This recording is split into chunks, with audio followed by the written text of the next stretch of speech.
हरे कृष्णा। आप सभी को प्रणाम। आप सभी को भगवत गीता के इन 18 दिनों के सत्र में स्वागत है। और आज हमें जो अध्याय कवर करना है वो है 7वां अध्याय भगवत गीता का।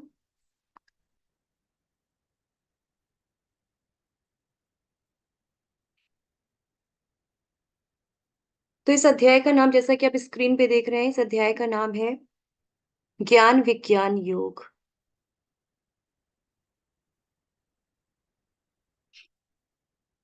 तो हमने पहले 6 अध्यायों में जो पीछे के 6 अध्याय हमने पढ़ा, तो उसमें हमने योग विधियों के विषय में जाना। और हमने जाना कि भगवान ने किस तरह से कर्म योग के बारे में बताया, ज्ञान योग के बारे में बताया, ध्यान योग के बारे में बताया। और फिर अध्याय 6 के आखिरी श्लोक में, यानी कि 47वें श्लोक में, भगवान ने अपना मत भी प्रस्तुत किया। योगिनाम अपि सर्वेषां मद्गतेन अंतरात्मना श्रद्धावान भजते यो माम सा मे युक्त तमो मतः। यानी कि भगवान ने अपना मत प्रस्तुत करते हुए बोला कि समस्त योगियों में जो मेरी प्रेम पूर्वक भक्ति करता है, यानी कि भगवान कह रहे हैं कि जो मेरी प्रेम से भक्ति करता है वो ही योगी जो है वो श्रेष्ठ है। तो पूरी भगवत गीता जो हम पढ़ेंगे तो हम ये जानेंगे कि भगवान से जो प्रेम है वो हम कैसे बढ़ा सकते हैं, और अपनी आसक्ति को कैसे हम कहाँ लगा सकते हैं, यही हम जानने का आगे प्रयास करेंगे। तो पहले 6 अध्याय में हमने पढ़ा कि किस तरह से हम अपने कर्म फलों से अपनी आसक्ति को हटा सकते हैं। पर कर्म फलों से आसक्ति तो हम हटा दें, तो आसक्ति को हमें लगाना कहाँ है? तो ये हमें बताएगा अध्याय 7 से 12, यानी कि जो अध्याय 7 से लेकर के 8, 9, 10, 11, 12, ये 6 अध्याय जो हम पढ़ेंगे बीच के, ये अध्याय हमें भक्ति योग के विषय में बताएगा, यानी कि ये अध्याय भक्ति योग प्रधान है। जैसा कि हमने शुरू के क्लास में पढ़ा था कि दुर्योधन और धृतराष्ट्र थे, उनकी जो आसक्ति थी वो भौतिक चीजों से थी। लेकिन जो भक्त होता है उसकी आसक्ति किससे होती है? भगवान से होती है। तो ये जो बीच के 6 अध्याय है ना, ये बिल्कुल जैसे सैंडविच होता है ना, जिसमें ऊपर नीचे ब्रेड होती है और बीच में जो होता है क्रीम लगा होता है। तो ये जो बीच का अध्याय है 7 से लेके 12, वो उसी क्रीम के समान है, क्योंकि सैंडविच में जो स्वाद आता है वो उसी क्रीम के वजह से ही आता है, अन्यथा वो तो सिर्फ ब्रेड ही ब्रेड है। तो ये जो बीच के 6 अध्याय हैं वो उसी सैंडविच के क्रीम की तरह है, जो बहुत ही स्वादिष्ट लगते हैं। जैसे एक और उदाहरण हम देखें कि हम जब यात्रा पे जाते हैं, सूटकेस में अपना सामान पैक करते हैं, तो जो हमारी कीमती चीजें होती हैं, जैसे मान लीजिए हमें कोई ज्वेलरी लेके जाना है, हमें कोई कैश लेके जाना है, तो हम क्या करते हैं? किसी कपड़े में लपेट करके उसे बीच में रख देते हैं, कहीं छुपा के रख देते हैं, कहीं रखते हैं ना। तो उसी तरह से ये जो 6 अध्याय हैं, जो बहुत ही गुह्य विषय है जो भगवान बताने जा रहे हैं, अब इसे बीचों बीच में रखा गया है। तो इस अध्याय की शुरुआत देखिए, जैसा कि लिखा हुआ है, श्री भगवान उवाच, यानी कि ये अध्याय जो है भगवान शुरू करने जा रहे हैं। तो जब किसी अध्याय की शुरुआत भगवान करते हैं, लेकिन बिना किसी प्रश्न के उत्तर दिए हुए, जब भगवान स्वयं शुरू करते हैं अध्याय, जैसे अभी हमने पीछे देखा कि अर्जुन का प्रश्न थे तो भगवान उत्तर देने के लिए वहां पे कुछ बोल रहे थे, लेकिन यहाँ पे भगवान ने पीछे के अध्याय में हमने देखा कि भगवान ने बोला योगी नाम अपि सर्वेशम, यानी कि वो श्लोक बोलने के बाद अब भगवान इस श्लोक में पहला ही, इस अध्याय में पहला ही श्लोक भगवान बोल रहे हैं। तो इसका अर्थ ये हुआ कि भगवान अब कुछ बहुत महत्वपूर्ण बताने जा रहे हैं, कुछ बहुत इंपॉर्टेंट बताने जा रहे हैं। क्योंकि जब भगवान कुछ खुद से बता रहे होते हैं तो उसकी महत्वता जो है वो अपने आप ही बढ़ जाती है।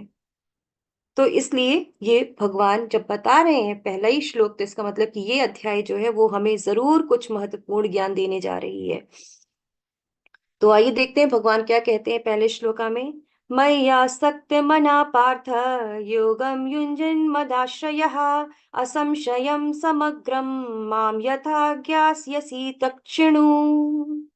तो भगवान कह रहे हैं, हे पृथापुत्र, अब सुनो कि तुम किस तरह मेरी भावना से पूर्ण होकर और मन को मुझ में आसक्त करके योगाभ्यास करते हुए मुझे पूर्णतया संशय रहित जान सकते हो। तो बहुत ध्यान से सुनिएगा कि भगवान यहाँ कह रहे हैं मैया सक्त मना।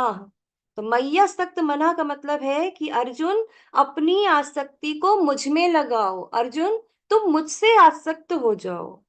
इस तरह तुम्हारे जितने भी संशय हैं वो सभी क्या हो जाएंगे? दूर हो जाएंगे। तो अनसयम असंशयम समग्रम माम, यानी कि जितने भी संशय हैं वो सभी संशय तुम्हारे दूर हो जाएंगे। तो तात्पर्य में प्रभुपाद जी बताते हैं कि भगवत गीता के 7वें अध्याय में कृष्ण भावनामृत की प्रकृति का विशद वर्णन हुआ है। कृष्ण समस्त ऐश्वर्यों से पूर्ण है और वे इन्हें किस प्रकार प्रकट करते हैं इसका वर्णन इसमें हुआ है। इसके अतिरिक्त इस अध्याय में इसका भी वर्णन है कि 4 प्रकार के भाग्यशाली व्यक्ति कृष्ण के प्रति आसक्त होते हैं और 4 प्रकार के भाग्यहीन व्यक्ति कृष्ण की शरण में कभी नहीं जाते हैं। तो यानी कि यहाँ पे इस अध्याय में हम भगवान के ऐश्वर्य के विषय में जानेंगे और कौन से ऐसे 4 लोग हैं जो भगवान की शरण में नहीं जाते और कौन से ऐसे 4 भाग्यशाली व्यक्ति हैं जो भगवान की शरण में जाते हैं। तो इनके विषय में भी इस अध्याय में भगवान हमें बताएंगे। एक शब्द यहाँ पे श्लोक में भगवान ने बोली है, तक्षिणु। तक्षिणु का अर्थ होता है अब सुनो मुझे, यानी कि अब तुम सुनो। यानी कि भगवान ने अर्जुन को सुनने के लिए बोला है कि जो मैं अब कहने जा रहा हूं अर्जुन, वो तुम उसे सुनो। तो सुनो जो शब्द है, यानी कि श्रवण की जो विधि है, ये बहुत ही इंपॉर्टेंट है। जैसा कि हमारे आचार्य लोग भी बताते हैं, हमारे शास्त्रों में भी इसके बारे में वर्णन है कि सबसे पहले श्रवण की जो विधि है वो बहुत ही इंपॉर्टेंट है। हमारे शास्त्रों में नवधा भक्ति के बारे में बताया गया है, जिसमें स्मरण श्रवण को सबसे पहले रखा गया है। श्रवण कीर्तन स्मरण पाद सेवनम अर्चनम वंदनम दास्यम साख्यम आत्मनिवेदनम। तो ये जो श्रवण की विधि है, ये बहुत ही पावरफुल प्रोसेस होता है। तो सुनना जो है भक्ति का ये पहला स्टेप है। तो इस विधि से क्या होता है, जो हम सुनते हैं भगवान के विषय में, लगातार सुनते जाते हैं, तो इस तरह से हमारा हृदय जो है उसमें जो कल्मश है वो स्वतः ही दूर होने लगते हैं और इस तरह से भगवान क्या होते हैं हमारे हृदय में स्थापित भी हो सकते हैं। इसीलिए भगवान ने हमें 2 कान दिए हैं और एक मुख दिया है ताकि बोले कम और सुने ज्यादा। अब मैंने अपने बड़ों से भी ये बात सुनी है कि बोलो मतलब कि कम और सुनो ज्यादा। मतलब कि जब हम ज्यादा सुनते हैं तो उस चीज को हम ज्यादा अच्छे से समझ पाते हैं। एक बार मैंने क्लास में भी आपको बताया था कि एक अच्छा वक्ता वही होता है जो एक अच्छा श्रोता होता है। यानी कि जब हम किसी को ध्यान पूर्वक सुनते हैं तो हम अच्छे से उसको रिप्लाई भी कर सकते हैं। तो इसीलिए भगवान अब कह रहे हैं कि अब तुम सुनो, दक्षिणु। तो भगवान कह रहे हैं कि अब मैं तुमसे पूर्ण रूप से व्यवहारिक तथा दिव्य ज्ञान कहूंगा। इसे जान लेने पर तुम्हें जानने के लिए और कुछ भी शेष नहीं रहेगा। तो भगवान जो है वो, उनके पास पूर्ण ज्ञान है। भगवान जो भी ज्ञान देते हैं वो अपने आप में ही पूर्ण होता है। जैसे कि ईशोपनिषद में भी बताया गया है, ओम पूर्णमदः पूर्णमिदं पूर्णात् पूर्णमुदच्यते पूर्णस्य पूर्णमादाय पूर्णमेवावशिष्यते। ये ईशोपनिषद में ईश स्तुति की गई है इसके माध्यम से, जिसमें बताया गया है कि भगवान जो है वो पूर्ण है और भगवान की इस पूर्णता से अगर पूर्ण इकाई निकाल भी दी जाए तो भी भगवान अपने आप में पूर्ण रहते हैं। तो भगवान जब पूर्ण है तो उनका जो ज्ञान है वो भी अपने आप में पूर्ण ही रहता है। क्यों? क्योंकि हमारे जो ज्ञान है, हमारे मतलब कि हम जो हैं, हम जो जीवात्मा है, हम पूर्ण नहीं है क्योंकि हम में 4 प्रकार की कमियां पाई जाती हैं। एक बार मैंने आपको क्लास में बताया भी था कि 4 प्रकार की कमियां जो हैं वो हम मनुष्य में पाई जाती हैं। क्या कोई बताना चाहेगा कि वो 4 कमियां कौन सी हैं?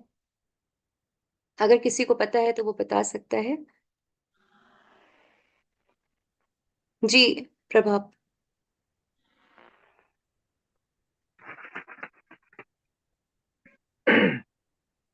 हाँ, तो इनका माइक नहीं है तो शायद बोल नहीं पाएंगे। ओ, यस। और कोई आंसर करना चाहता है? मे भी शायद याद ना हो किसी को। तो 4 प्रकार की कमियां हम में जो होती हैं, वो पहली है धोखा देना। दूसरी है हमारी इंद्रियां जो है वो पूर्ण नहीं है। तो मैंने आपको बताया था कि हमारे कानों में सुनने की जो रेंजेस होती है वो भी फिक्स होती हैं, आंखों से देखने का रेंजेस भी फिक्स होता है। गलतियां करना तो इंसान का स्वभाव है कि वो गलतियां करता ही रहता है, ना चाहते हुए भी उससे गलतियां हो ही जाती हैं। और धोखा खाना मतलब कि हम धोखा भी खाते हैं। तो इस तरह की कमियां जब हमारे में है तो हमारा जो ज्ञान है वो कभी भी पूर्ण नहीं हो सकता। लेकिन भगवान जो है उनका ज्ञान सदैव जो होता है वो पूर्ण होता है।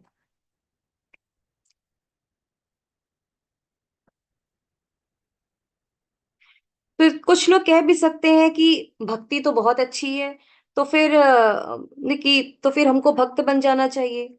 सभी ऐसा कह सकते हैं कि भक्ति जब इतनी अच्छी है तो फिर हम भी भक्त बन जाते हैं। पर क्या ऐसा होता है? क्या सभी भक्त बन पाते हैं? तो आइए इस श्लोक के माध्यम से जानते हैं कि आगे भगवान क्या बताते हैं इसके बारे में। मनुष्याणाम सहस्रेषु कश्चित् यतति सिद्धये यत्तामपि सिद्धानाम कश्चिन् माम वेत्ति तत्वतः। तो भगवान कह रहे हैं कि कई हजार मनुष्यों में से कोई एक सिद्धि के लिए प्रयत्नशील होता है, और इस तरह सिद्धि प्राप्त करने वालों में से विरला ही कोई मुझे वास्तव में जान पाता है। तो तात्पर्य में प्रभुपाद जी बताते हैं, अच्छा तात्पर्य तो नहीं है इसका। तो बहुत सारे लोग जो हैं, अभी जैसे भगवान बता रहे हैं कि बहुत सारे मनुष्य जो हैं, हजारों मनुष्य जो हैं इस सिद्धि के लिए प्रयत्नशील होते हैं, मतलब कि प्रयास करते हैं इस सिद्धि के लिए, लेकिन बहुत ही विरला, लेकिन बहुत ही कम ऐसे विरला होते हैं जो इसे जान पाते हैं। तो एक छोटा सा उदाहरण हम ऐसे भी समझ सकते हैं कि ये जो लिंक आपको मिला, जिस लिंक के जरिए आप इस क्लास से जुड़े हैं, ये लिंक आपको सोशल मीडिया प्लेटफॉर्म पे मिला होगा। तो आप जैसे ना जाने कितने ही लोगों को ये लिंक मिला होगा, पर उसमें से कुछ ही लोगों ने लिंक के माध्यम से जुड़े और व्हाट्सएप ग्रुप में ज्वाइन हुए। फिर उसके बाद जितने लोग व्हाट्सएप ग्रुप में जुड़े, क्या सभी क्लास में हैं? अभी नहीं, उसमें से कुछ लोगों ने क्लास को ज्वाइन किया, पहले दिन ज्वाइन किया, नेक्स्ट डे भी ज्वाइन किया होगा। पर क्या आज की डेट में उतने ही लोग हैं क्लास में? नहीं, उतने लोग भी क्लास में नहीं हैं। तो इसी से देखिए किस तरह से जो है लोग छटते चले जा रहे हैं। तो ये विरला है, यानी कि क्लास में जो आप आ रहे हैं, तो आप एक तरह से आप समझ लीजिए कि आप बहुत भाग्यशाली हैं कि भगवान की कृपा आप पे बनी हुई है कि आप श्रीमद् भगवत गीता को सुनने के लिए यहाँ पे बैठे हुए हैं। तो ये कृपा है, यानी कि आप भी उसी विरले में आ रहे हैं जिन विरलों के बारे में भगवान बताने जा रहे हैं। ये एक उदाहरण और भी, जैसा कि चित्र में आप देख रहे हैं कि जब ये मैराथन की दौड़ जब होती है, तो उसमें सभी के लिए ये खुला होता है, ओपन फॉर ऑल होता है, सभी इसको ज्वाइन कर सकते हैं। लेकिन बहुत सारे लोग ऐसे होते हैं जो शुरू में ही थक जाते हैं और छोड़ देते हैं, कुछ बीच में आकर के छोड़ देते हैं। किसी की तबीयत खराब होने लगती है तो वो वहां पे छोड़ देता है। तो अंत में कुछ ही लोग होते हैं जो एंड पॉइंट तक पहुंच पाते हैं। तो भगवान जो है ये इन्हीं विरला के बारे में बताने जा रहे हैं जो एंड पॉइंट तक पहुंचते हैं।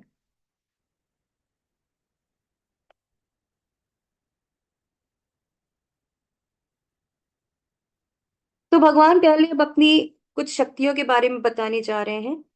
भूमिराप अनलो वायु खम मनो बुद्धिरेव च अहंकार इति यम में भिन्ना प्रकृति अष्टधा। तो भगवान ने यहाँ पे अपने दो प्रकार की शक्तियों के बारे में बताया है। आप लोग भी बहुत ध्यान से सुनिएगा, ये बहुत ही हमने की हमेशा इस विषय में चर्चा होती रहती है भगवान की दो प्रकार की शक्तियों के बारे में। तो भगवान की दो प्रकार की शक्तियां भगवान ने यहाँ पे बताई हैं। पहला है परा शक्ति होती है भगवान की, और दूसरी अपरा शक्ति होती है। भगवान की अपरा शक्ति को इंफीरियर एनर्जी भी बोला जाता है। तो यहाँ भगवान अपनी अपरा शक्ति के ही बारे में बता रहे हैं, यानी कि पृथ्वी, जल, अग्नि, वायु, आकाश और मन, बुद्धि तथा अहंकार। पृथ्वी, जल, अग्नि, वायु, आकाश में ये पंच तत्व होते हैं, और मन, बुद्धि, अहंकार जो होती है ये सूक्ष्म सूक्ष्म शरीरों के पार्ट होते हैं ये। तो इस तरह से भगवान ने यहाँ पे अपनी अपरा शक्ति के बारे में बताया है। फिर भगवान कहते हैं, हे महाबाहु अर्जुन, इनके अतिरिक्त मेरी एक अन्य पराशक्ति है जो उन जीवों से युक्त है जो इस भौतिक अपरा प्रकृति के साधनों का विदोहन कर रहे हैं।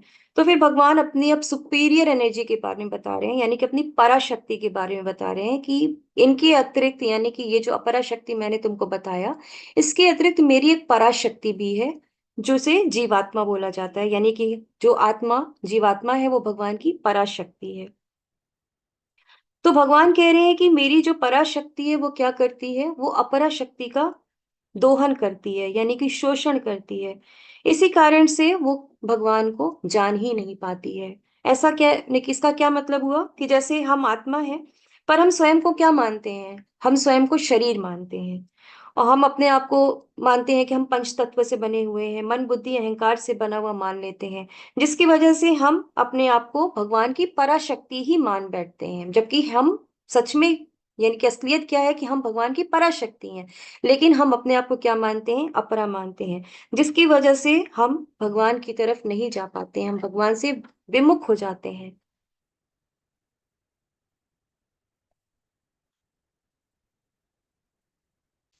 अब यहाँ पे भगवान बता रहे हैं कि सारे प्राणियों का उद्गम इन दोनों शक्तियों में है। इस जगत में जो कुछ भी भौतिक तथा आध्यात्मिक है, उसकी उत्पत्ति तथा प्रलय मुझे ही जानो। तो यहाँ जैसा आप चित्र में देख रहे हैं, भगवान के नारायण रूप का विस्तार होता है, जिससे अनंत कोटि ब्रह्मांड जो है वो निकलता है। भगवान के जो रोम रोम है उससे भगवान से अनंत कोटि ब्रह्मांड निकलता है। ऐसा एक श्लोक ब्रह्म संहिता में भी आता है, एकोप्यसौ रचयितुं जगदण्ड कोटिम यक्षक्तिरस्ति जगदण्ड चयाय दन्तः अंडान्तरस्थ परमाणु चयंतरस्थ गोविंदमादि पुरुषम तमहम भजामि। तो ये बताता है कि भगवान के जो रोम रोम से अनंत कोटि ब्रह्मांड की रचना होती है। फिर कहते हैं भगवान की, हे धनंजय, मुझसे श्रेष्ठ कोई सत्य नहीं है। जिस प्रकार मोती धागे में गुथे रहते हैं, उसी प्रकार सब कुछ मुझ पर ही आश्रित है। तो ये जो भगवान बताने जा रहे हैं, ये बहुत ही इंपॉर्टेंट बात बताने जा रहे हैं कि भगवान कह रहे हैं कि वो हर चीज में व्याप्त हैं। बिल्कुल वैसे ही जैसे कि धागे में मोतियां, जैसे हम सब ने पर्ल की माला देखी होगी, माताएं अपने गले में धारण भी करती हैं मोती की माला। तो हमने देखा होगा कि एक धागे में बहुत सारी मोतियां जो होती हैं वो गुथी रहती हैं। तो उसी तरह से भगवान कह रहे हैं कि भगवान सभी जीवों में प्रेजेंट है, भगवान सभी में है, जैसे मोतियां धागे में टिकी रहती हैं। तो भगवान एक तरह से सब जगह व्याप्त हैं, सब जगह प्रेजेंट है भगवान। परमात्मा रूप में, शक्ति के रूप में भगवान सब जगह प्रेजेंट है। तो भगवान सब जगह है, भगवान सब चीज है, पर हर चीज भगवान नहीं है। यानी कि भगवान उसमें होते हुए भी भगवान उनसे क्या है, अलग है। बिल्कुल वैसे ही जैसे धागे में मोती तो रहता है, हमें देखने में तो लगता है कि मोती जो है वो धागे के अंदर पिरोया हुआ है, पर क्या धागा मोती के कांटेक्ट में है? नहीं। अगर मोती धागा टूट जाएगा तो मोतियां क्या हो जाएंगी, बिखर जाएंगी। वो उसमें गुथी हुई तो है, पर उससे वो अलग भी है। तो यही चीज भगवान भी यहाँ पे बता रहे हैं।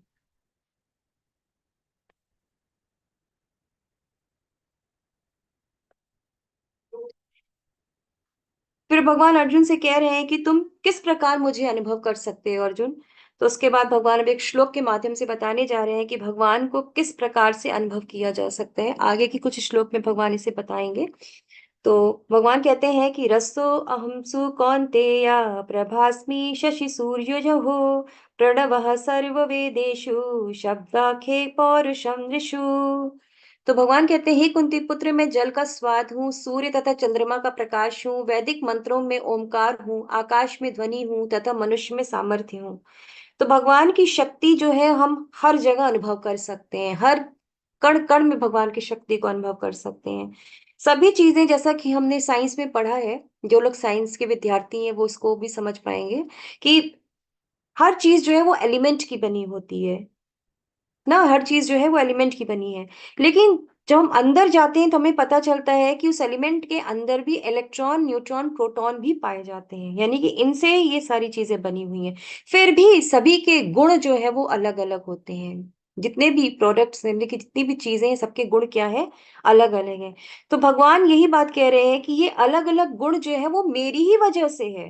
लेकिन भगवान ये बात कह रहे हैं कि उसका कारण मैं हूं। अगर जो प्रॉपर्टीज अब अलग अलग देखते हैं सभी चीजों की, उसका कारण मैं ही हूँ। तो बाहर से ये सभी एक ही मैटर्स के बने हुए हैं, पर इनके गुण जो है वो भगवान की वजह से आ रहे हैं। जैसे भगवान कह रहे हैं कि भगवान जल का स्वाद है।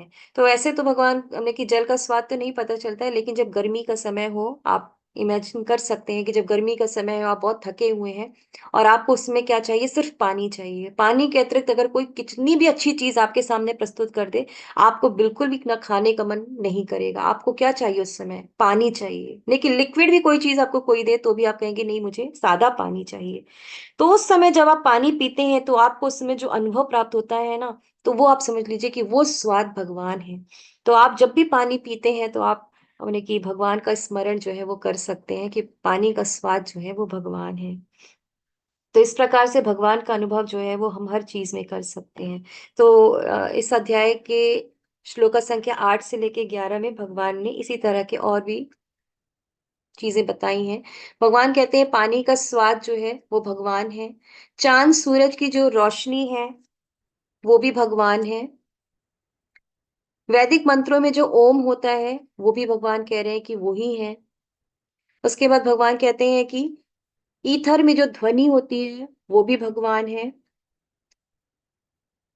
पृथ्वी की जो सुगंध है, भगवान कहते हैं कि वो भी वही है। अग्नि की ऊष्मा भी भगवान है। तपस्वियों को भगवान कहते हैं तप भी वही है। और समस्त जीवों के भगवान क्या कहते हैं कि आदि बीज है। बुद्धिमानों की बुद्धि है भगवान। समस्त तेजस्वी पुरुषों की भगवान तेज है। बलवानों की कामनाओं की इच्छा रहित बल है। और धार्मिक सिद्धांतों के विपरीत जो नहीं है वो भगवान है। तो इस तरह से भगवान ने बताया है कि भगवान किस तरह से सब जगह प्रेजेंट है अपने गुण से। तो तुम जान लो मेरी शक्ति द्वारा सारे गुण प्रकट होते हैं, चाहे वो सतोगुण हो, रजोगुण हो या तमोगुण। एक प्रकार से मैं सब कुछ हूं, किंतु हूं स्वतंत्र। मैं प्रकृति के गुणों के अधीन नहीं हूं, किंतु वो मेरे अधीन है। तो भगवान यहाँ कह रहे हैं कि माया के सभी गुण जो हैं भगवान के अधीन है। तो फिर जीवात्मा क्यों फंस जाती है और भगवान को नहीं जान पाती है? क्यों? क्योंकि भगवान यहाँ पे कह रहे हैं कि जो माया है वो उसी के अधीन ये सारे गुण हैं। में कौन कौन से गुण? सतोगुण, रजोगुण, तमोगुण। इस ये माया जो है सभी गुण में की माया के सभी गुण जो है भगवान कहते हैं कि ये सत्वगुण, रजोगुण, तमोगुण जो है ये भगवान के अधीन है, यानी कि भगवान इनके कंट्रोलर है। यानी कि भगवान माया को कंट्रोल करते हैं। तो माया के जो गुण हुए सत्वगुण, रजोगुण, तमोगुण वो भी भगवान ही कंट्रोल करते हैं। तो इसीलिए भगवान जो है वो गुणातीत कहे जाते हैं। तीनों गुणों से ऊपर है भगवान, क्योंकि भगवान माया को कंट्रोल कर रहे हैं और माया के अंडर में जब ये तीनों गुण है तो भगवान इसे भी कंट्रोल करते हैं। तो हम जितने भी कार्य करते हैं, हम मनुष्य जितने भी कार्य करते हैं वो इन तीन गुणों में, जीव जितने भी कार्य करता है वो इन तीन गुणों के अंदर में रह के कार्य करता है। कोई कभी सतोगुण में काम करता है, कभी रजोगुण में काम करता है, तो कभी तमोगुण में काम करता है। पर भगवान क्या है? भगवान इन सब से ऊपर है।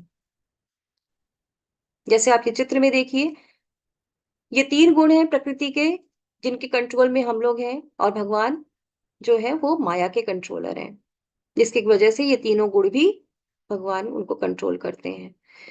तीनों गुण सत्व, रजो तथा तमो के द्वारा मोहग्रस्त यह सारा शरीर, यह सारा संसार मुझ गुणातीत तथा अविनाशी को नहीं जानता। तो भगवान ने पहले ही अपने बारे में बताया कि फिर क्यों भक्ति योग श्रेष्ठ है, ये भी बताया भगवान ने। जैसे हम शुरू से ऐसे पढ़ते आ रहे हैं तो भगवान ने अपने विषय में बताया।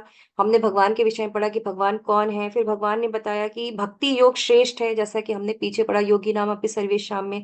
फिर भगवान ने बताया कि उनकी ओर जो है बहुत से लोग जो हैं वो आकर्षित भी होते हैं, जैसे हमने पढ़ा कि मनुष्याणाम सहस्त्रेषु, यानी कि बहुत हजारों मनुष्य जो है भगवान की तरफ आकर्षित होते हैं। पर अंत तक जो है वो बहुत कम लोग ही पहुंच पाते हैं। जैसे हमने क्लास के बारे में भी अभी डिस्कशन किया कि बहुत सारे लोगों ने लिंक के थ्रू ज्वाइन किया, पर आज की डेट में बहुत कम लोग क्लास में बैठे हुए हैं उसके कंपैरिजन में। तो क्यों नहीं पहुंच पाता यहाँ तक? क्यों नहीं बहुत से लोग यहाँ तक पहुंच पाए? क्योंकि अपने को उन्होंने अपरा शक्ति मान लिया है। अपरा शक्ति मैंने अभी जैसे बताया कि पांच तत्वों मन बुद्धि अहंकार से बना हुआ, हमने अपने आप को अपरा शक्ति मान लिया है। और अपरा शक्ति मानने के कारण हम क्या होते हैं? माया के ये जो तीन गुण हैं, सत्वगुण, रजोगुण, तमोगुण, इनमें क्या है? हम फंस गए हैं। तो अब भगवान के सामने भगवान ने ये प्रॉब्लम तो बताया जिसकी वजह से हम भगवान तक नहीं पहुंच पा रहे हैं। तो भगवान ने जो प्रॉब्लम बता रहे हैं तो इसका मतलब कि भगवान अब हमें इसका सॉल्यूशन भी बताएंगे कि किस तरह से हम भगवान तक पहुंच सकते हैं। माया माया से पलट करके हम भगवान तक कैसे पहुंच सकते हैं। देवी एषा गुणमयी मम माया दुरत्यया, मामेव ये प्रपद्यन्ते मायामेतां तरन्ति ते। प्रकृति के तीन गुणों वाली इस मेरी दैवी शक्ति को पार कर पाना बहुत कठिन है, किंतु जो मेरे शरणागत हो जाते हैं वे सरलता से इसे पार कर जाते हैं। तो भगवान देखिए अब सोल्यूशन भी बता रहे हैं कि ये जो प्रकृति के ये जो तीन गुण है, सत्वगुण, रजोगुण, तमोगुण, ये भगवान बता रहे हैं कि इनको पार करना बहुत ही कठिन है। लेकिन जो मेरे शरणागत आ जाते हैं, जो मेरी शरण में आ जाते हैं, वो बहुत ही आसानी से इसे पार कर जाते हैं। वो इस भव सागर को पार कर जाते हैं। फिर अब जानते हैं कि वो कौन से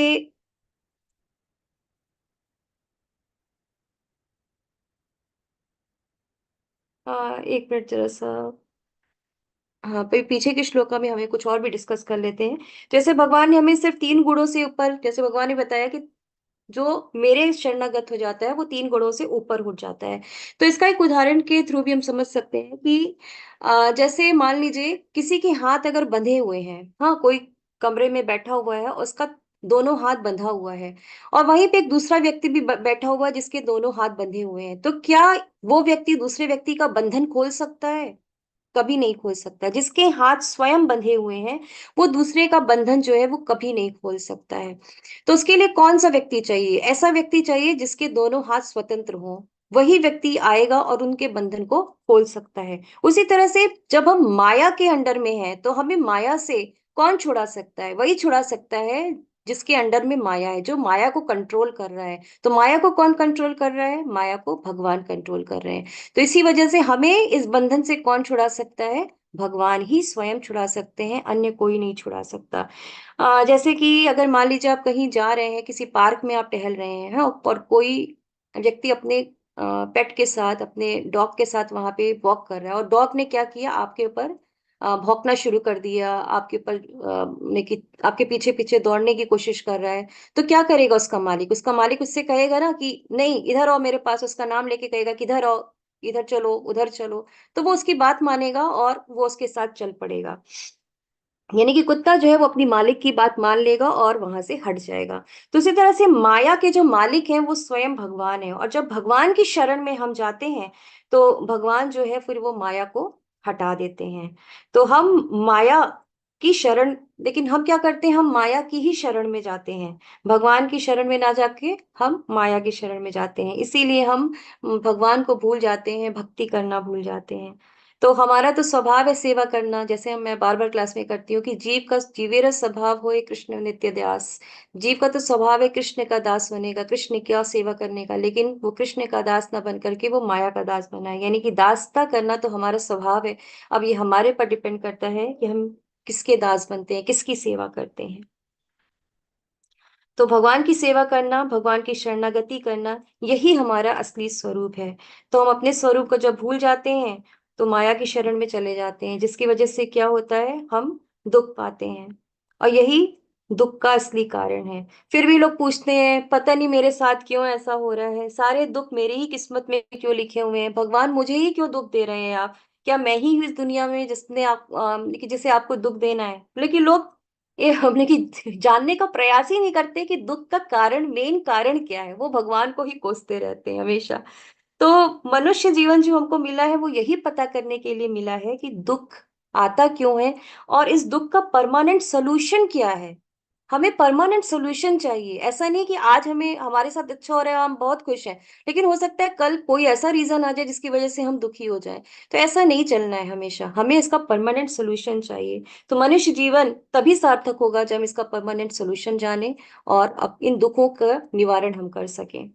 तो हमें जानना होगा कि दुख का क्या कारण है और उससे हमें बाहर भी निकलना है। तो अब हम जानते हैं कि कौन से ऐसे चार लोग हैं जो भगवान की शरण में नहीं जाते हैं। न मां दुष्कृतिनो मूढ़ा प्रपद्यन्ते नराधमाः मायया अपहृत ज्ञाना आसुरं भावमाश्रितः। तो भगवान बता रहे हैं कि ये चार तरह के लोग होते हैं जो अपने कुछ ऐसे दुष्कर्म इनके पुराने होते हैं जिसकी वजह से ये भगवान की शरण में नहीं जा पाते हैं। तो पहला जो भगवान ने बताया वो बताया मूढ़ा, यानी कि निपट मूर्ख। यानी कि ये वो लोग हैं जो इतना अधिक श्रम करते हैं, यानी कि गधे की तरह पूरे दिन श्रम करते रहते हैं और फिर खाते हैं और सो जाते हैं। तो उन्हें पता ही नहीं रहता है कि वो इतना श्रम कर क्यों रहे हैं। लेकिन सिर्फ एक तरह से देखा जाए तो जानवरों की तरह जो है वो काम करते रहते हैं।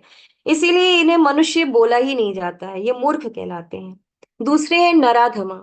नराधमा यानी कि जो मनुष्यों में अधम, लेकिन मनुष्यों में क्या है? ये अधम है। क्यों अधम है?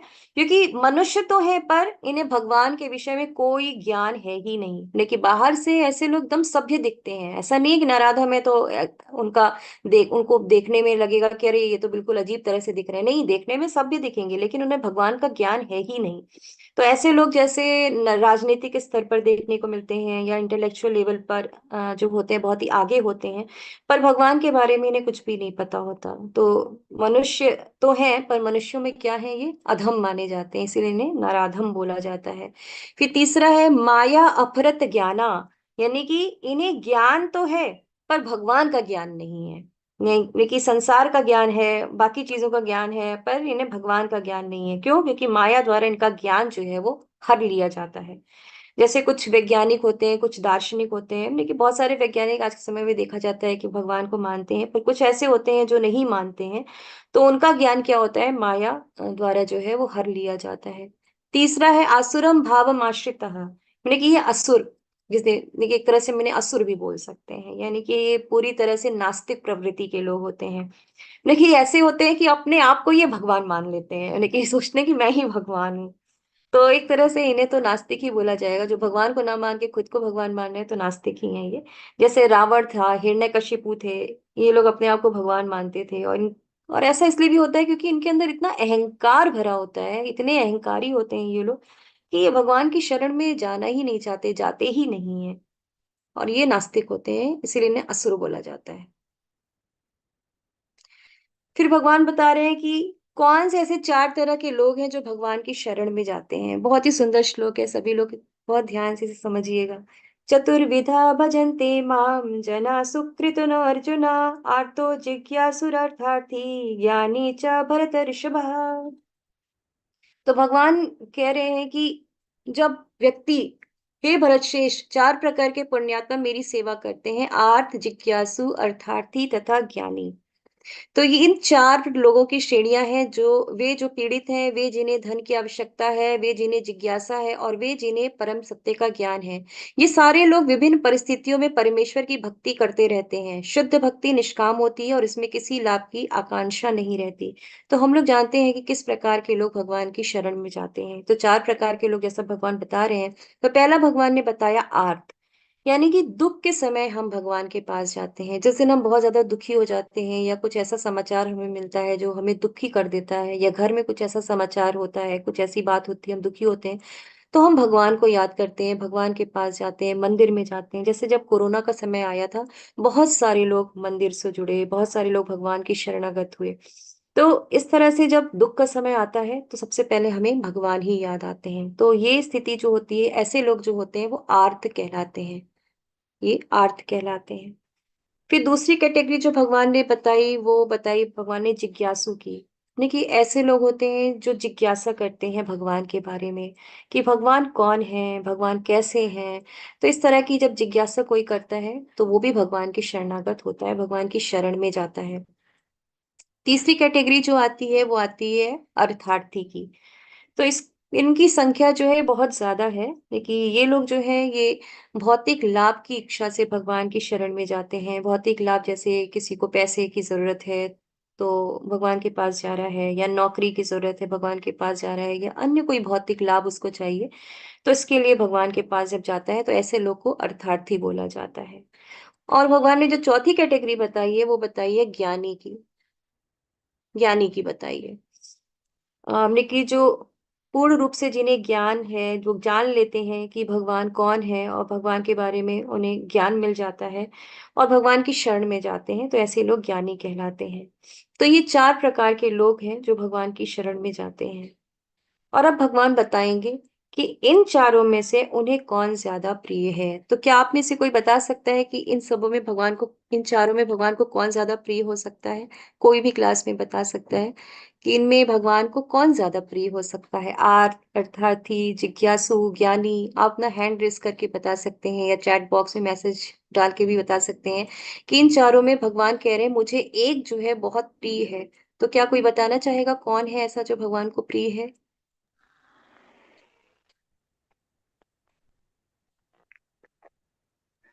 हरे कृष्ण श्रद्धा माता जी। हरे कृष्णा, ज्ञानी। जी जी। ज्ञानी भगवान को प्रिय। और भी कोई बताना चाहेगा? माता जी ने बोला ज्ञानी प्रिय है भगवान को, और भी कोई बताना चाहेगा?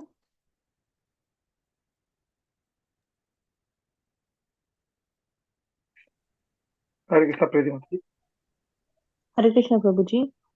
माता जी, यहाँ पर जिज्ञासु भगवान को प्रिय हो सकते हैं क्योंकि वो भगवान को जानना चाहते हैं। और भगवान को वो ज्यादा इंसान मेरे ख्याल से अच्छा लगता है जो भगवान को जानना चाहता है। जी जी जी। ओके, रविंद्र पांड्या प्रभु जी।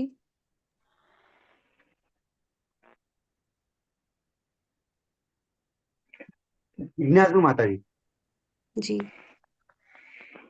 जी प्रभु। जिज्ञासा, जिज्ञासु, जिज्ञासु जिज्ञासु। जो है। हाँ, तो जी। जिज्ञासु में क्या होता है, भगवान को जानना चाहते हैं तो भगवान उनको ज्यादा पसंद करते हैं। ओके ओके जी प्रभु। जी, इंदु माता जी भी बताना चाह रहे हैं।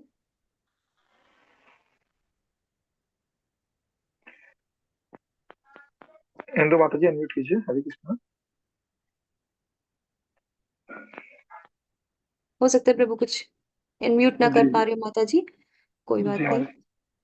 तो यहाँ पे हेलो आ, माता जी, मैं भी जी जी जी जिज्ञासु ही कह रही थी, क्योंकि जिन्हें भगवान के बारे में जानने की इच्छा ज्यादा होती है, वही उनकी मतलब मन में ऐसी श्रद्धा होती है कि वो भगवान के बारे में जाने, तो उनकी भक्ति होती है, वो जी जी जी। भक्ति चलिए भगवान के आप, बारे जी धन्यवाद माता जी, धन्यवाद आप सभी का, आप सभी ने उत्तर दिया।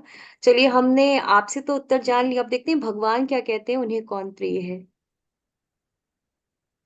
पहले की उदाहरण देख लेते हैं कि ये 4 प्रकार के लोग जो है, हमारे शास्त्रों में भी कुछ उदाहरण ऐसे दिए गए हैं। जैसे पहला चित्र जो है ये गजेंद्र जी का है। इन्होंने दुख के समय भगवान को याद किया और भगवान आए और भगवान ने इनकी रक्षा भी की।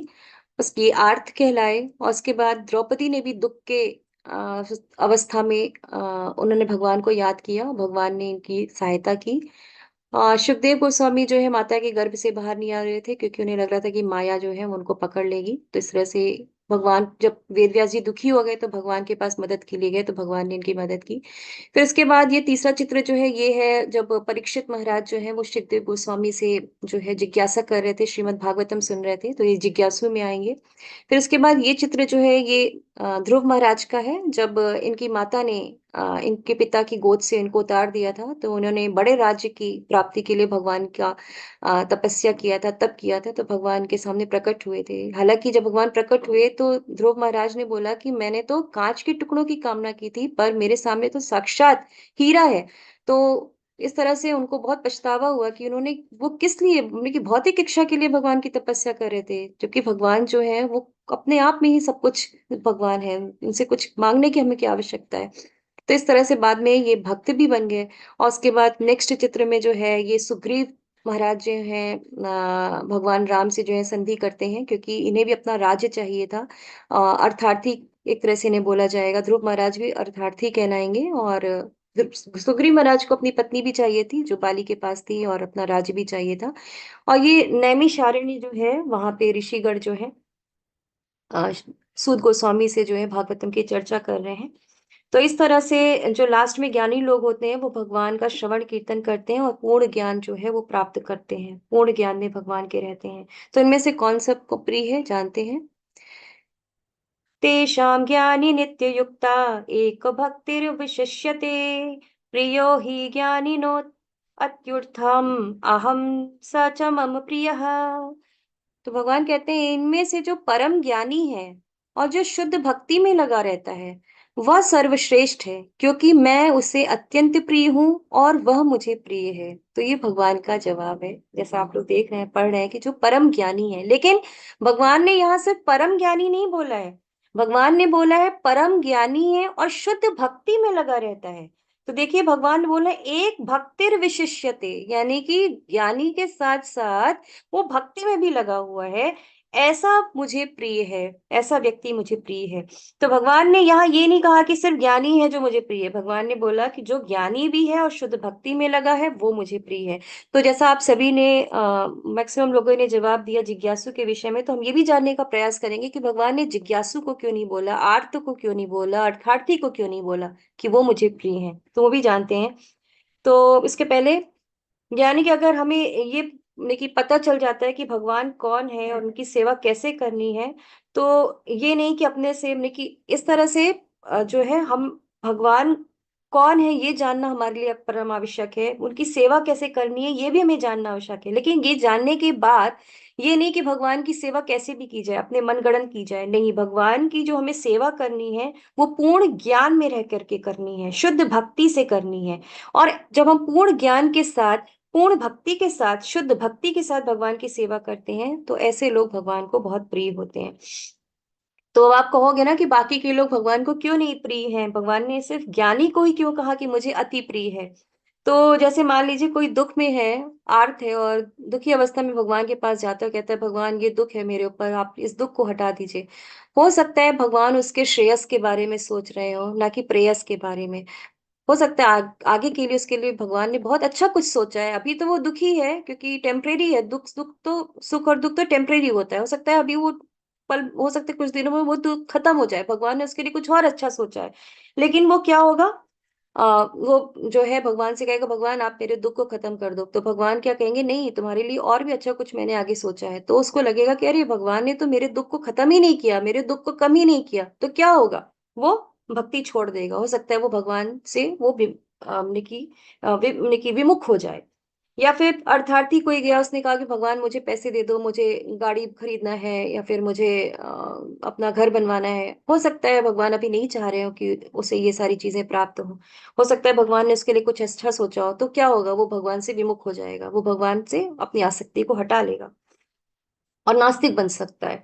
उसी तरह से जिज्ञासु भी, मान लीजिए वो जिज्ञासा तो कर रहा है, लेकिन अगर उसकी जिज्ञासा शांत नहीं हुई, अगर भगवान के बारे में वो जानना चाह रहा है पर किसी कारण से अगर वो नहीं जान पाया, या कोई ऐसा गुरु उसको मिल गया जो उसको सही ज्ञान नहीं दे पा रहा है, उसकी जिज्ञासा को शांत नहीं कर पा रहा है, तो क्या होगा, वो फिर नास्तिक भी बन सकता है। यानी फिर उसकी जिज्ञासा अगर शांत नहीं हुई तो क्या होगा, वो नास्तिक भी बन सकता है। इसीलिए भगवान जो कह रहे हैं कि उन्हें ज्ञानी अति प्रिय है, क्योंकि ज्ञानी के पास अगर दुख आता है, क्योंकि वो उसे ज्ञान है भगवान के बारे में, उसे ज्ञान है भक्ति के बारे में, तो उसको अगर दुख आएगा तो ये मानेगा कि ये भगवान की ही इसमें कोई इच्छा है, और ऐसा मान करके वो क्या होगा, भक्ति में दृढ़ रहेगा, क्योंकि उसे मालूम है कि भगवान जो है वो मेरे श्रेयस के बारे में सोच रहे हैं, मेरे प्रेयस के बारे में नहीं सोच रहे हैं। इसीलिए यहाँ पे भगवान बोल रहे हैं एक भक्तिर विशिष्यते, तो इसीलिए भगवान कह रहे हैं कि मुझे ज्ञानी जो कि भक्ति में लगा हुआ है मुझे अति प्रिय है। आई होप कि आप सबको ये थोड़ा समझ में आ गया होगा। फिर भगवान कहते हैं बहुनाम जन्म नामन्ते ज्ञानवान माम प्रपद्यते वासुदेव सर्वमिति सा महात्मा सुदुर्लभः। अनेक जन्म जन्मांतर के बाद जिसे सचमुच ज्ञान होता है वह मुझको समस्त कारणों का कारण जानकर मेरी शरण में आता है, ऐसा महात्मा अत्यंत दुर्लभ होता है। तो भगवान कह रहे हैं कि ये जो जन्म जन्मांतर के बाद ही कोई जीव जो है उसे ज्ञान हो पाता है कि भगवान ही समस्त कारणों के कारण है, और जब वो ऐसा समझ लेता है तो भगवान की शरण में आता है। तो भगवान कहते हैं कि ऐसे महात्मा जो होते हैं बहुत ही दुर्लभ होते हैं, जो भगवान के शरणागत होते हैं, ऐसे लोग बहुत दुर्लभ होते हैं, यानी कि विरले ही होते हैं जो भगवान की शरण में आते हैं। अब भगवान क्या कह रहे हैं,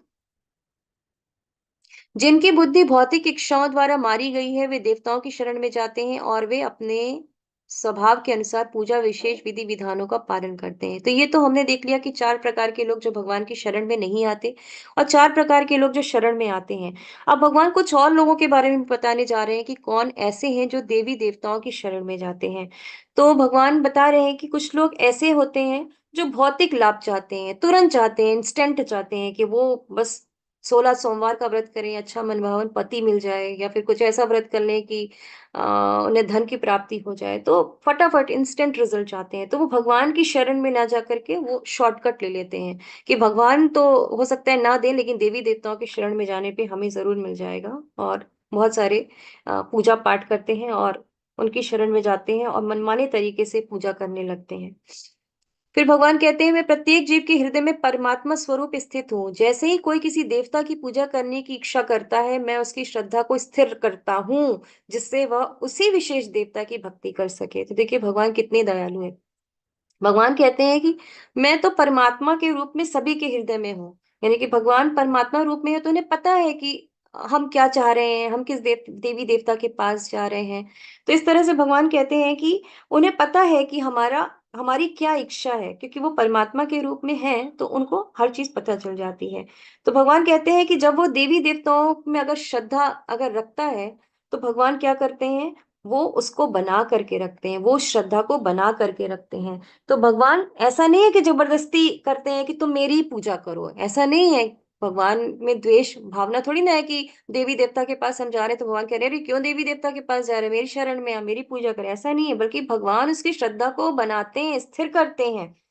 तो भगवान ने हमें जो है वो फ्रीडम दी है, फ्री विल दी है, स्वतंत्र इच्छा दी है कि उसमें भगवान कभी भी दखल नहीं देते कि इसमें मतलब कि ये फायदा नहीं उठाते हैं कि मैं भगवान हूं तो तुम मेरी शरण में हो, ऐसा नहीं है। भगवान ने हमें फ्री विल दिया हुआ है कि हम अपनी इच्छा से देवताओं की शरण में भी जा सकते हैं।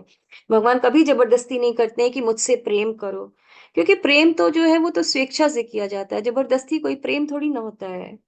ना, जबरदस्ती किसी से प्रेम नहीं किया जा सकता, जबरदस्ती प्रेम नहीं होता है, स्वेच्छा से किया जाता है। तो भगवान इसीलिए फ्री विल दिए हैं कि अपनी स्वेच्छा से मुझे प्रेम करो, जो मुझसे प्रेम करता है वो स्वेच्छा से मेरे पास आओ।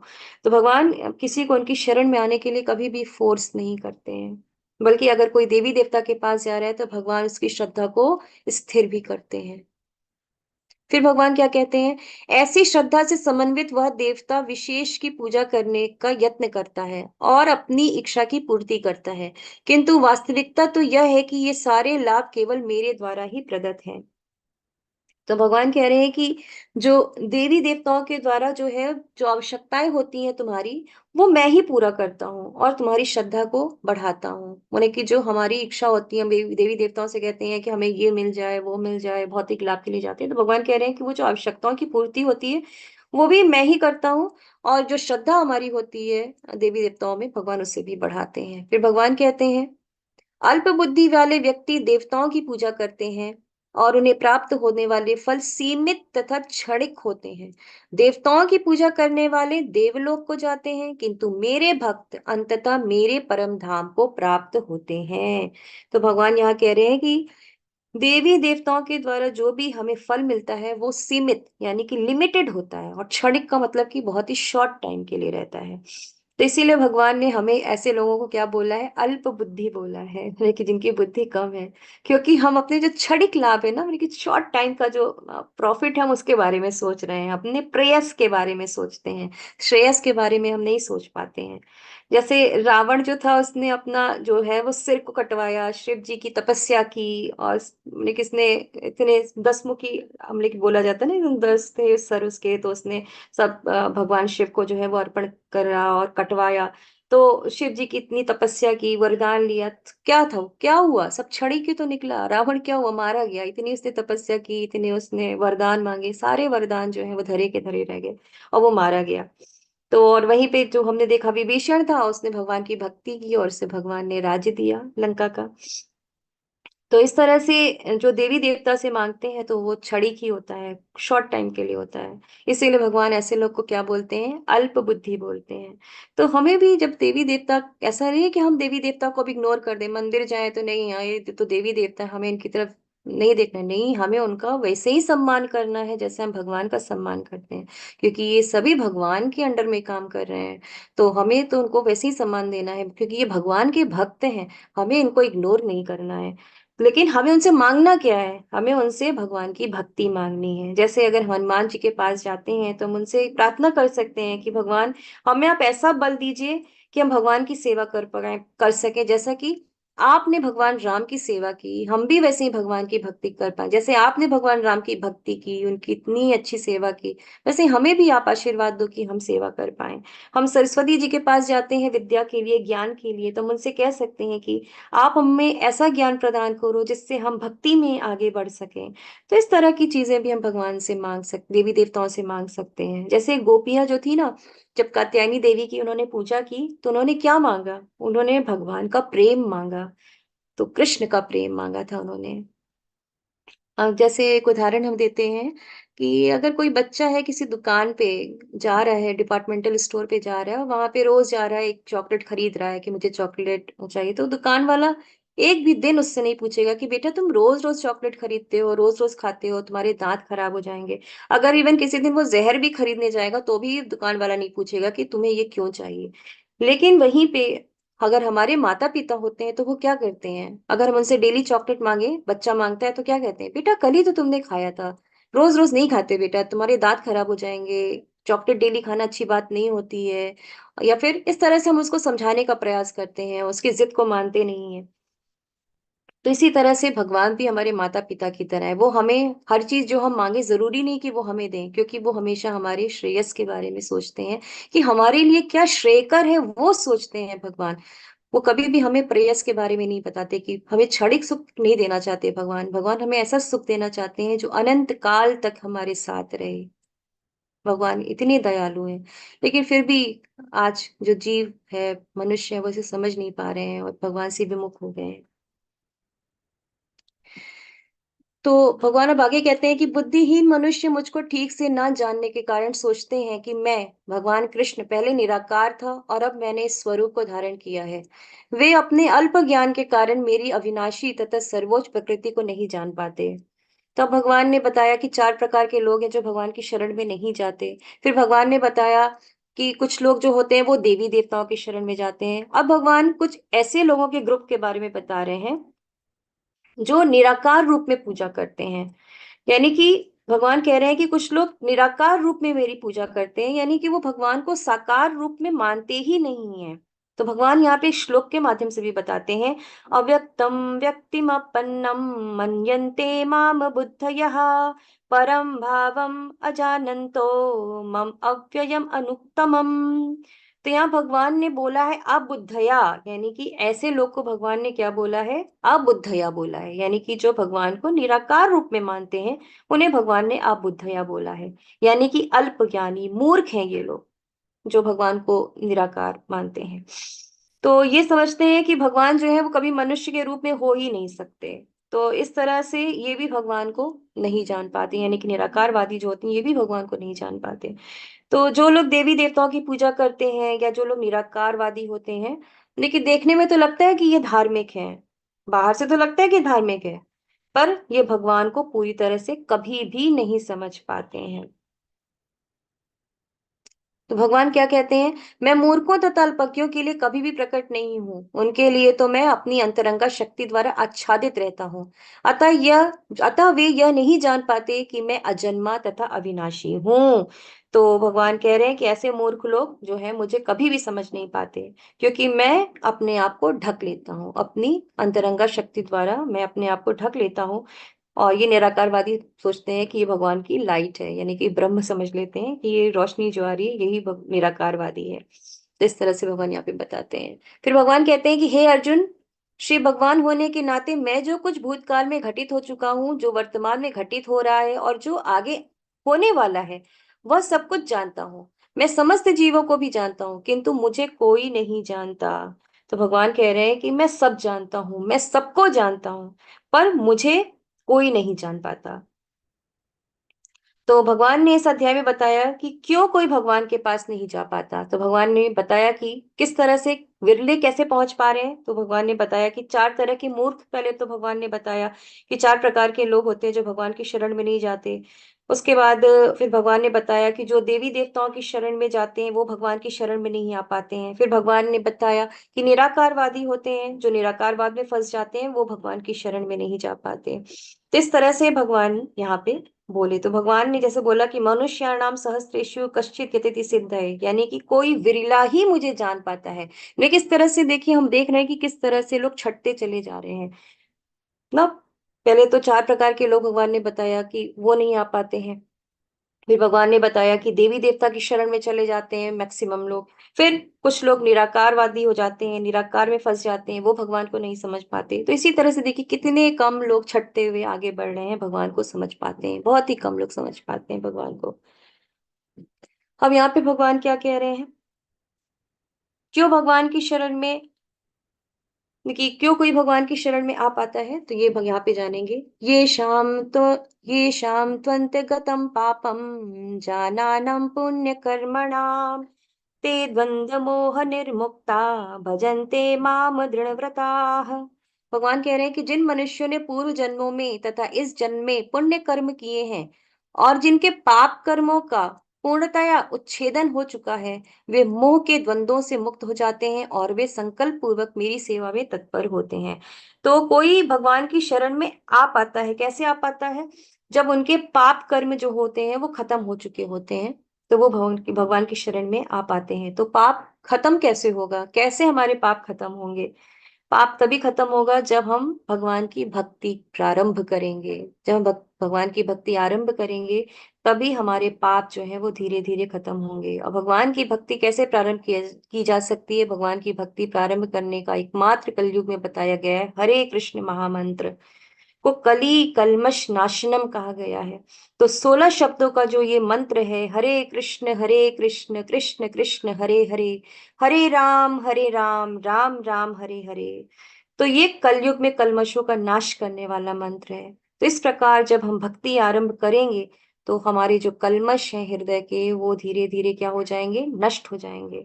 और फिर जब हम वैष्णव लोगों की सेवा करेंगे, शास्त्र सुनेंगे, तो धीरे धीरे हमारे जो द्वंद्व है जीवन के, यानी कि सुख दुख, सर्दी गर्मी, ये सारी जो द्वंद्व है हमारे जीवन के, ये सब धीरे धीरे क्या हो जाएंगे, समाप्त होने लगेंगे और हम इन सब से मुक्त हो जाएंगे। और फिर हम भगवान की सेवा में दृढ़ हो जाएंगे, दृढ़ संकल्प हो जाएगा हमारा भगवान की सेवा करना। तो इस तरह से हम भगवान से जुड़ सकते हैं। अब भगवान क्या कह रहे हैं श्लोका में, साधिभूताधिदैवं मां साधियज्ञं च ये विदुः प्रयाणकाले अपि च मां ते विदुर्युक्तचेतसः। भगवान कहते हैं जो मुझ परमेश्वर को मेरी पूर्ण चेतना में रहकर मुझे जगत का, देवताओं का तथा समस्त यज्ञ विधियों का नियामक जानते हैं, वे अपनी मृत्यु के समय भी मुझ भगवान को जान और समझ सकते हैं। तो भगवान यहाँ पे कह रहे हैं कि अगर मृत्यु के समय भी कोई मुझे याद करता है तो मैं उसके लिए सुलभ हो जाता हूँ। देखिए भगवान कितने दयालु हैं। तो भगवान ने हमें इतनी छूट दी है कि अगर हम अंत समय तक में भी, यानी कि अगर अंत समय में भी अगर हम प्रयास कर लें कि हम भगवान को याद कर लें तो हमारा प्रयास जो है वो सफल हो जाएगा, क्योंकि भगवान यहाँ स्वयं कह रहे हैं कि भगवान को जान और समझ सकता है। तो यहाँ ये चैप्टर तो पूरा होता है इस अध्याय का, पर अंत काल में और अगला अध्याय जो अभी हम कल शुरू करेंगे, यहीं से शुरू हो जाता है कि हम अंत समय में किस प्रकार से कैसे भगवान को याद कर सकते हैं और अंत समय में भगवान को याद रखना क्यों आवश्यक है, बहुत आवश्यक है। ये हम कल जानेंगे कि क्यों आवश्यक है और कैसे हम भगवान को अपने अंत समय में याद कर सकते हैं। Very important. जीवन का एक्चुअली हमारा यही उद्देश्य ही होना चाहिए कि अंत समय में हम भगवान को कैसे याद रख पाए। This is the goal of the life. यही हमारे जीवन का लक्ष्य होता है, मनुष्य जीवन का यही लक्ष्य होता है, जिससे हम भ्रमित हो गए हैं, माया में आकर के हम तीनों गुणों में फंस गए हैं। लेकिन हमारे जीवन का लक्ष्य ही यही होना चाहिए कि अंत समय में हमें भगवान को याद करना है। और ये एक रेगुलर प्रैक्टिस के जरिए ही हो सकता है, लगातार साधना से ही हो सकता है। मनुष्य जीवन का यही जो है गोल होता है। हरे कृष्णा। देखते हैं प्रभुपाद के वर्ड्स क्या है, प्रभुपाद क्या कहना चाहते हैं।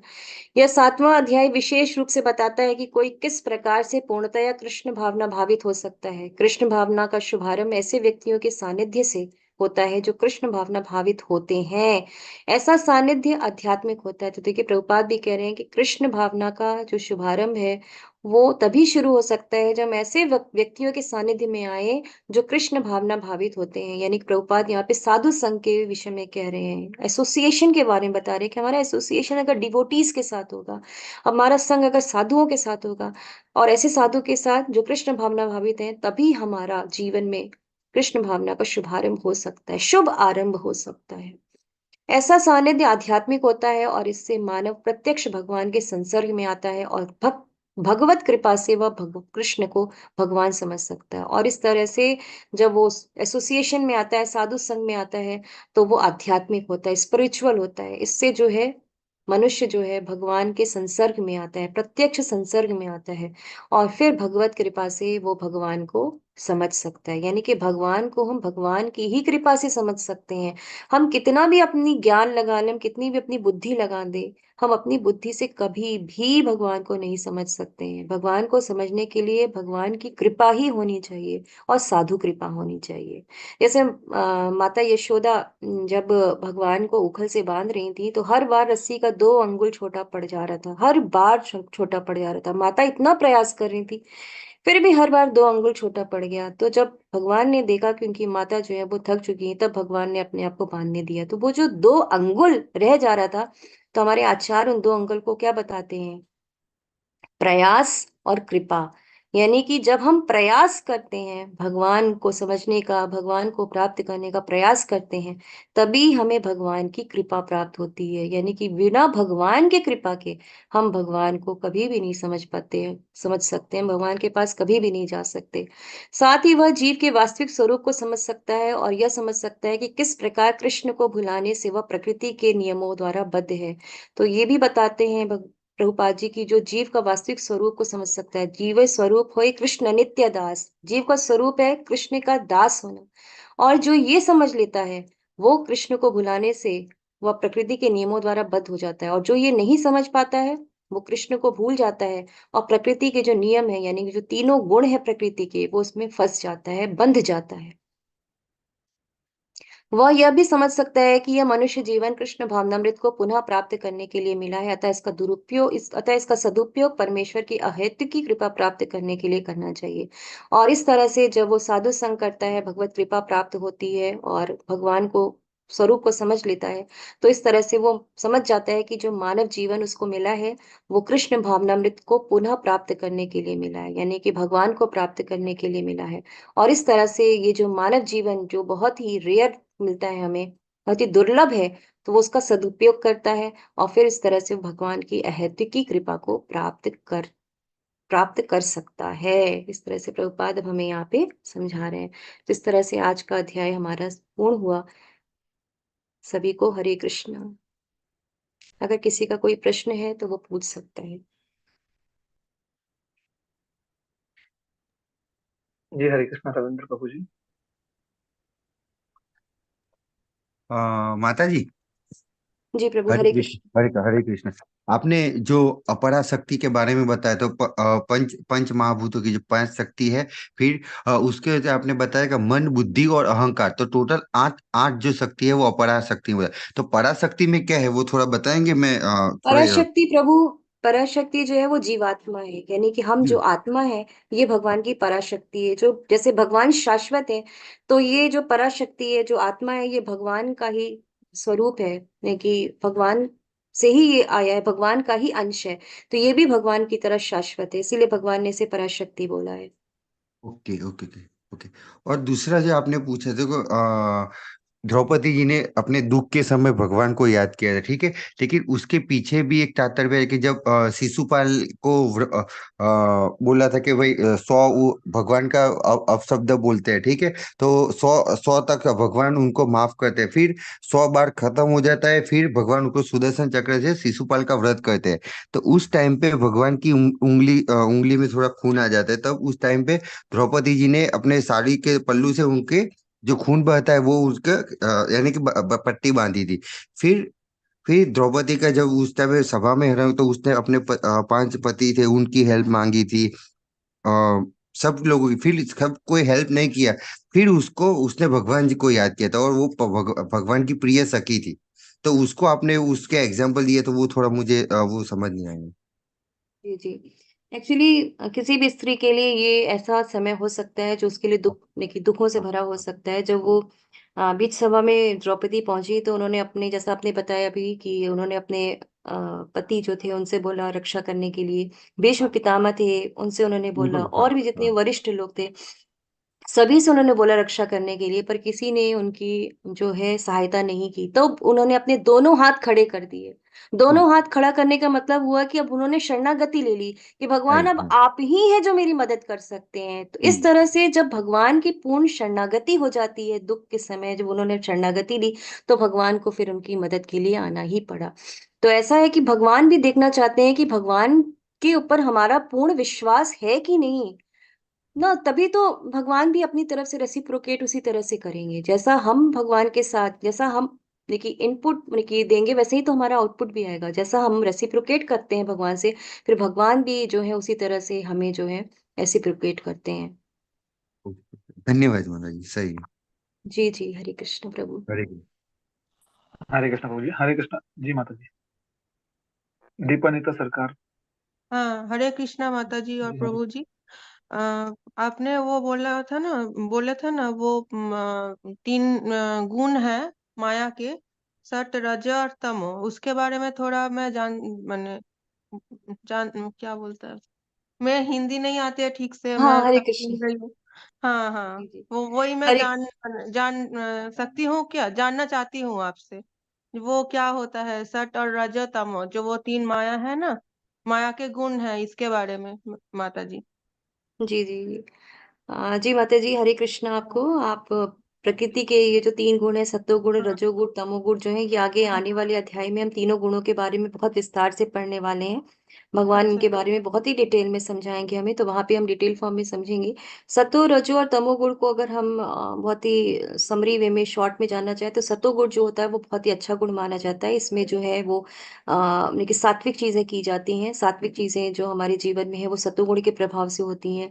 रजोगुण जो होता है वो एग्रेशन वाला होता है, एग्रेसिव नेचर जो होता है वो रजोगुण के कारण होता है। और तामसिक यानी कि तमोगुण जो होता है वो ऐसे गुण होते हैं जो हमने कि जैसे मांस खाना और यानी कि ऐसी हरकतें करना जो हमारे समाज के लिए अच्छी ना हो, जो हमारे लिए ठीक ना हो। तो इस तरह से ये रजो तमोगुण के प्रभाव के कारण होता है।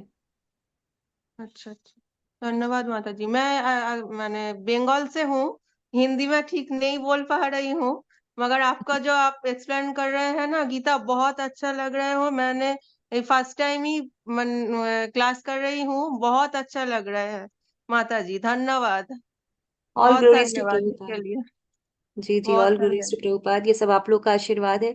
जैसा हाँ, गुरुजनों से मैं सुन रही हूँ वैसे ही मैं बताने का पूरा प्रयास कर रही हूँ। अगर मुझसे कहीं कोई त्रुटि हो जाए तो मैं आप सबसे नहीं क्षमा नहीं नहीं चाहती नहीं, हूँ। हाँ, नहीं ये तो बात नहीं है। अगर मैं कृष्णा के शरणा में आना चाहती हूँ तो इसलिए आपके मैंने आप ही गुरुजी है मेरे लिए। पहली बार ही मैं आपके हाथ से ही मुख से ही मैं सुन रही हूँ, आप ही है मेरे मैंने गुरुजी। मैं बोल नहीं नहीं रही आप, माता जी। हाँ समझा लीजिएगा। मेरा हिंदी तो ठीक नहीं है, मैं बंगाल से हूँ इसीलिए प्रॉब्लम हो रहा है, मगर बहुत अच्छे है, मैंने सुनने में बहुत मधुर है। आप ही गुरुजी हो गया है मेरा। माता जी ये सब हमारे गुरुजनों का आशीर्वाद होता है कि आपको ऐसा हाँ लग रहा है, हाँ, पर मेरे में ऐसी कोई खूबी नहीं है जैसा आप कह रहे हो। ये सब हमारे गुरुजनों का बस आशीर्वाद है, ये उनकी कृपा है बस। हरे कृष्ण। हरे कृष्ण हरे कृष्ण। ऑल ग्लोरीज टू प्रभु। हम्म। प्रभु जी और कुछ चैट बॉक्स में भी कोई प्रश्न है? जी माता जी, एक मिनट चेक कर लेते माता जी, एक तो कल की क्लास का है, जो कल की क्लास के बारे में पूछ रहे हैं, उसकी लाइव रिकॉर्डिंग मिल सकती है तो अगर आप माता जी को शेयर कर देंगी तो अपलोड कर लेंगी। दूसरा हाँ, माता मैंने जी, माता जी को कल शाम में शेयर कर दिया था प्रभु। हो सकता है माता जी आज माता अपलोड कर दें, हम जी वेट जी कर जी, लेते हैं। एक बार आप माता जी से फोन पे कंफर्म कर लीजिएगा, मैंने शेयर कर ठीक दिया था कल। ठीक है माता जी। तो माता जी, एक एक डॉक्टर आयुष प्रभु जी का एक प्रश्न है, व्रत रखना भौतिक लाभ में सोचा जाएगा क्यों? आ, अगर आप भौतिक, आपकी इच्छा है भौतिक, तो फिर वो भौतिक ही माना जाएगा। जैसे आप अगर व्रत कर रहे हैं और आपकी इच्छा किसी भौतिक चीज की प्राप्ति के लिए है, किसी भौतिक लाभ के लिए, तो उसे भौतिक माना जाएगा। लेकिन अगर आप भगवान की भक्ति के लिए व्रत कर रहे हैं तो फिर वो आपका आध्यात्मिक हो जाएगा। जी प्रभु, अन्य कोई प्रश्न? नहीं नहीं माता जी, बाकी तो और कोई प्रश्न है नहीं। तो प्रभु माता हम लोग जी, फिर मीटिंग। जी। मेरी बात सुन रहे हैं आप? माता जी, जी क्या जी, मैं प्रश्न पीछे की जो क्लासेस हैं उनका रिकॉर्डिंग ले सकता हूँ क्या? वो मुझसे कुछ छूट गई हैं, कुछ कम सुन पाया हूँ। जी प्रभु, अभी माता जी ने देखिए चैट बॉक्स में लिंक शेयर किया है। आप वहां से यूट्यूब पे हमारी वीडियोस हैं, आप वहां पे सुन सकते हैं। मिल जाएगा धन्यवाद। प्रभु जी, आपके ग्रुप में भी मिल जाएगा प्रभु जी आपको। क्लास में हम तो इतने पीछे आपसे है ना पापा। माता जी, मैंने आपकी क्लास फर्स्ट टाइम ली है। हरे कृष्णा माता जी। जी माता जी, हरे कृष्ण। आज फर्स्ट दंडवत टाइम प्रणाम। ली है, कई दिन से सोच रही थी, ले नहीं पाती थी, और बहुत ही ज्यादा अच्छी लगी। पापा फोन दे दो। बहुत ही ज्यादा अच्छी लगी, आपकी आवाज इतनी क्लियर है। मैंने विमला माता जी की क्लास ले रखी थी, 3-4 बार उनका पूरा पूरा 18 दिन का अध्याय जो होता है ना भगवत गीता समझने का, वो सुन रखा था। लेकिन इसमें मुझे कुछ बातें आपकी आज और भी ज्यादा नहीं लगी। जैसे उन्होंने बताया था कि सारे देवी देवताओं के पास जाएंगे तो भगवान के पास नहीं जा पाएंगे, हम भगवान नहीं मिल पाते हैं, उन्हीं में उलझ जाते हैं कि देवी देवताओं से मांगते हैं तो वही चीजें पूरी होती हैं, भगवान से जो मांगते हैं तो वो हमारे लिए जो हितकर होता है वो ही मिलता है हमें। हर चीज नहीं देते भगवान जी, और देवी देवता हमारे को सब चीजें दे देते हैं, लेकिन वो कुछ समय के लिए होती है, या हमारे लिए कई बार होता है वो फायदेमंद भी नहीं होती हैं। लेकिन एक बात इसमें आपकी भी नहीं थी, फिर से स्लिप हो गई, आपने क्या बताई थी? माता जी, मैंने भी यही सारी बातें बताई जो अभी आपने बोली। नहीं, एक चीज और अच्छी थी उसमें। आप एक बार वो मैंने रिकॉर्डिंग सुनिएगा तो फिर आप शायद उस चीज को क्लियर कर रिकॉर्डिंग पाएंगे। कैसे सुनते हैं? रिकॉर्डिंग कैसे सुनते हैं? यूट्यूब पे देखिए प्रभु जी ने शेयर किया है, प्लेलिस्ट है, तो इसमें आप रिकॉर्डिंग सुन सकते हैं माता जी। यूट्यूब पे आपका नाम डाल के आएगी वो? नहीं, देखिए प्रभु ने लिंक शेयर किया चैट बॉक्स में, देखिए प्रभु ने अभी तुरंत ही लिंक शेयर किया है। आप इस पे हमारे पूरा जो भी हमारे अपलोडेड हैं जो भी वीडियोस, वो आप देख सकते हैं। ये कॉपी कर लूं ये वाला टेस्ट है जी। जी जी जी माता जी। थैंक यू माता जी, थैंक यू, धन्यवाद। हरे कृष्णा। हरे कृष्णा हरे कृष्णा। प्रभु फिर मीटिंग एंड करें हम लोग। जी जी जी जी माता। वाञ्छा कल्पतरुभ्यश्च कृपा सिन्धुभ्य एव च पतितानां पावनेभ्यो वैष्णवेभ्यो नमो नमः। अनंत कोटि वैष्णव वृंद की जय। श्रील प्रभुपाद की जय। श्रील गुरु महाराज की जय। श्री श्री राधा गोविंद की जय। जय। हरे कृष्णा, सभी को प्रणाम। हरे हरे कृष्णा कृष्णा कृष्णा माता जी। कृष्णा हरे हरे, हरे राम राम राम, हरे हरे, हरे कृष्णा।